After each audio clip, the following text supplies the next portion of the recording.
세계 최고 두뇌 최대 부호 성공 집단을 탄생시키는 유대 솔로몬 탈무드 제11장 유대인은 누구인가?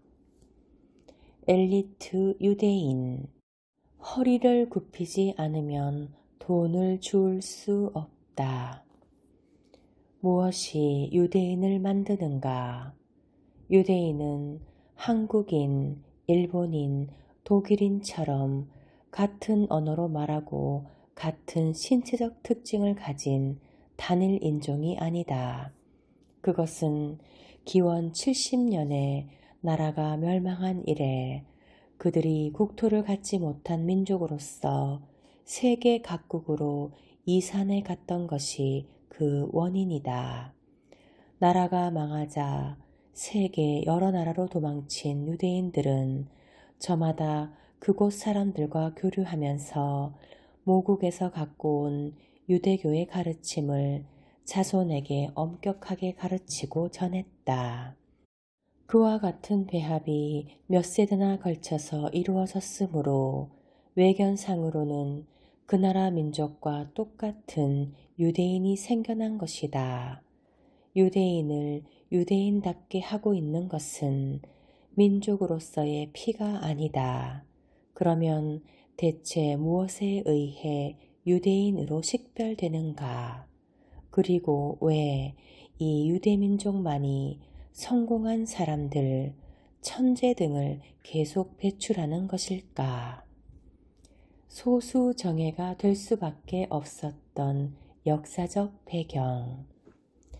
지금으로부터 약 2000년 전 예수 그리스도가 태어났던 무렵의 유대왕국은 세계에서 선진 문명권에 속했다.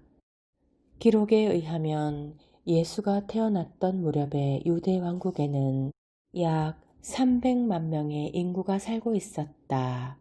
그중 유대인이 250만이 넘고 나머지가 그리스인이나 사마리아인 등의 이방인이었다.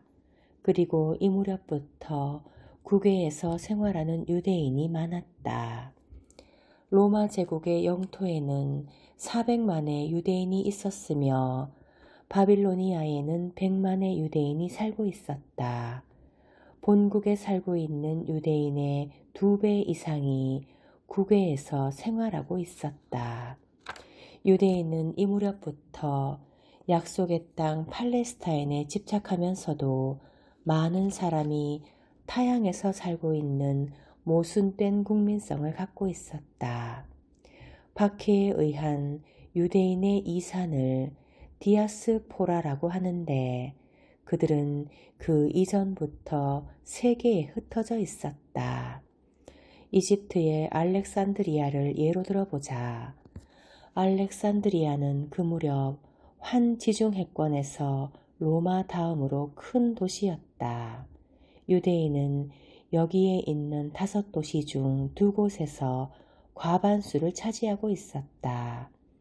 어느 한 시기를 보면 유대인 인구는 알렉산드리아 인구의 반 이상에 해당되었다고 한다. 유대인은 중동, 북아프리카, 에스파냐로부터 흑해 연안까지 퍼져 있었다. 서기 1년도의 유대인 인구는 800만을 넘었다.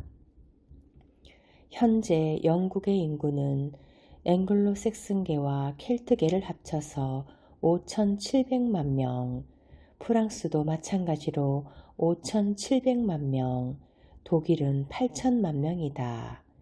유대인이 증가하지 않았던 것은 그동안 그리스도교나 이슬람교도의 손에 많은 사람이 죽음을 당했거나 박해를 피하기 위해 개종함으로써 현지 사회에 흡수되었기 때문이다. 만들어지는 유대인. 유대인은 전 세계에 흩어져 작은 사회로 나뉘어 사는 것을 강요당했다. 정주하게 된 나라의 언어를 사용하고 이민족의 피가 흘러들었다. 때문에 유럽으로 옮아간 유대인은 살결이 희고 인도나 에티오피아의 유대인은 검은색이다. 전에는 유대인 사회가 세계 곳곳에 흩어져 있는 작은 점으로 존재했고, 아시아에서는 중앙아시아로부터 인도, 베트남, 중국에까지 퍼져 있었다. 마테오 리치는 16세기에 중국에 들어가 28년간 머무르며 중국의 유럽의 학문을 전한 최초의 카톨릭 신부 선교사로 유명하다. 카이펑을 방문했을 때 그는 예수회 본부에 유대인 사회가 있다고 보고했다. 카이펑의 유대인 사회는 20세기 초까지 존속되었는데 그들은 모두 중국어를 말하고 신체적 특징은 중국인과 전혀 다르지 않았다.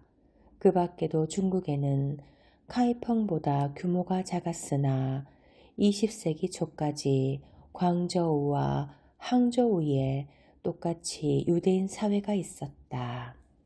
그러므로 유대인에 관한 정의는 매우 모호한 것이 된다. 사실 유럽에서는 유대교를 버리고 그리스도교로 개종한 사람을 유대인으로 간주하지 않았다. 교리에 의하면 유대교는 유대 민족이 선민으로서 하느님과 계약을 한 데서 시작된다. 그 계약이란 그들은 하느님으로부터 가나안, 즉 나중에 팔레스타인을 받는 대신 인간으로서 보다 완성된 존재가 됨으로써 영광을 돌린다는 것이었다. 가령 이를 위한 방법으로서 유대교 가르침에는 허리를 굽히지 않으면 진리를 주울 수 없다는 말이 있다. 허리를 굽히지 않으면 진리를 주울 수 없다. 이것은 사람이 겸허하지 않으면 학문을 배울 수 없다는 것을 의미한다. 사람이 겸허하지 않으면 학문을 배울 수 없다. 또 그대가 가장 믿을 만한 벗은 거울 속에 있다라는 말은 자신을 성장시키려면 신뢰가 있어야 한다는 것을 가리키는 말이다.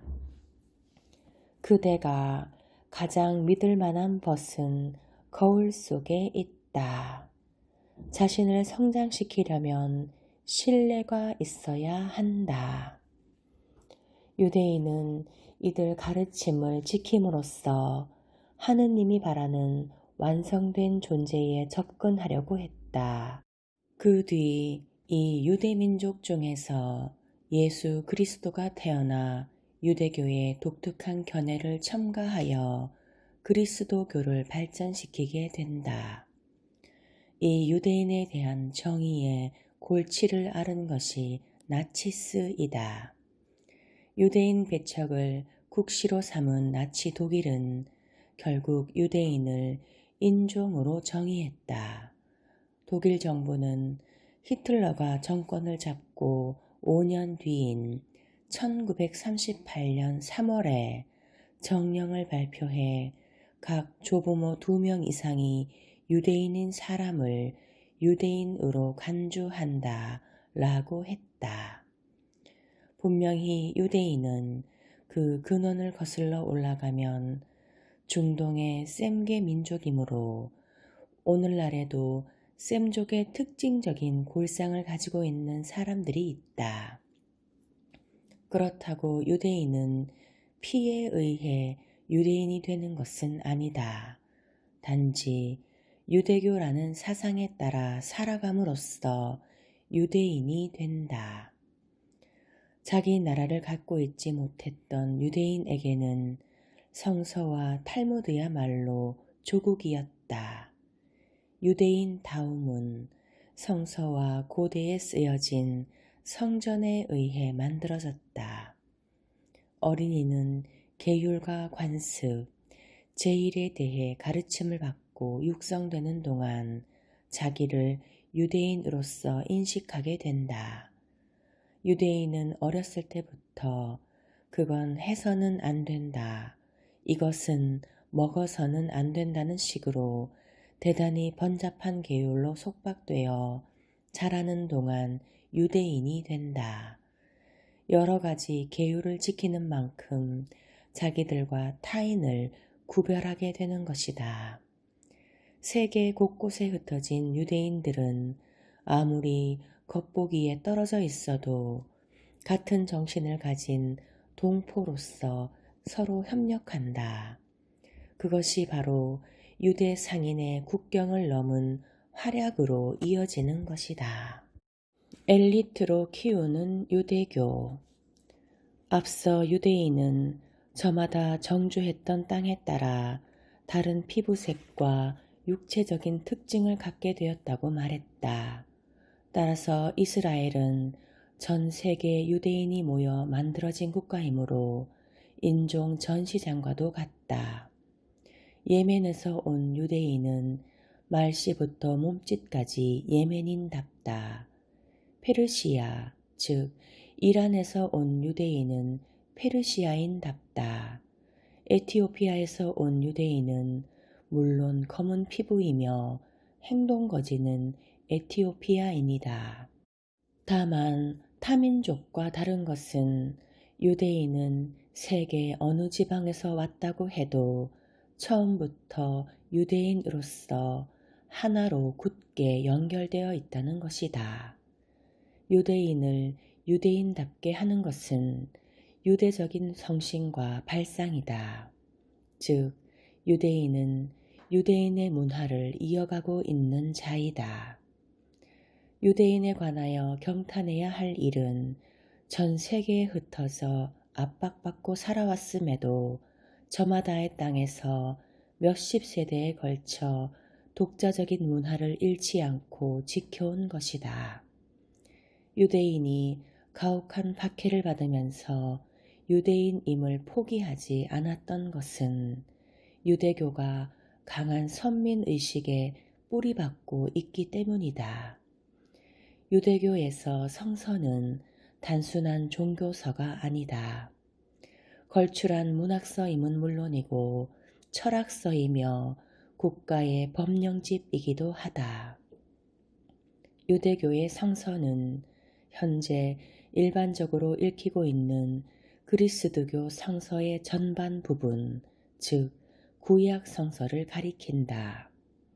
그리스도교 성서는 유대 민족과 신과의 계약에 관하여 서술한 구약과 예수 개인의 전도 기록을 중심으로 한 신약으로 이루어져 있는데 유대교에서 신약은 성전에 들어가지 않는다. 성서가 맨 처음 쓰여졌던 무렵 중동은 팔레스타인인, 아랍인, 페르시아인 등 여러 민족이 난립하여 국가를 세우려고 피투성이가 되어 싸움을 계속하고 있었다. 그 속에서 유대교는 빛이었다. 그 시대에 이처럼 진보된 사상이 태어난 일은 경탄할 일이다. 오늘날 세계 3대 종교인 불교, 그리스도교, 이슬람교 가운데 그리스도교와 이슬람교 두 종교는 유대교로부터 파생하였다. 고대 세계에서 유대인을 둘러싸고 있던 이집트, 아시리아, 바빌로니아 등 강대한 제국이 모두 멸망하든지 쇠퇴하여 오늘날에는 다만 유적만이 옛 영화를 전해주고 있다. 한편 당시의 유대민족은 작은 국가밖에 형성하지 못했지만 그 뒤 엄청난 영향력을 세계에 미치게 되었다. 이는 바로 사상의 승리였다. 어느 대제국도 오랫동안 지속되지 못한 것은 타민족 정복과 민중으로부터의 수탈을 첫째 목적으로 하고 힘으로 나라를 다스리려 했기 때문이다. 이에 비해 유대는 유대교에 의한 정신적인 통치를 도모했다. 힘으로 성립된 국가는 국가 자체가 멸망해버리면 후에는 아무것도 남지 않는다. 그러나 사상으로 통치해온 국가는 국가가 없어져도 그 정신이 계속 존속한다. 유대인은 물질적인 부보다 정신적인 숭고함을 충실하게 넓힘으로써 현대까지 발전해온 것이다. 성공하는 방법과 계율. 유대인은 신앙을 꿋꿋하게 지켜왔다. 그 중에는 박해에 굴복하여 유대교를 버린 사람도 있지만 대다수 유대인은 완고했다.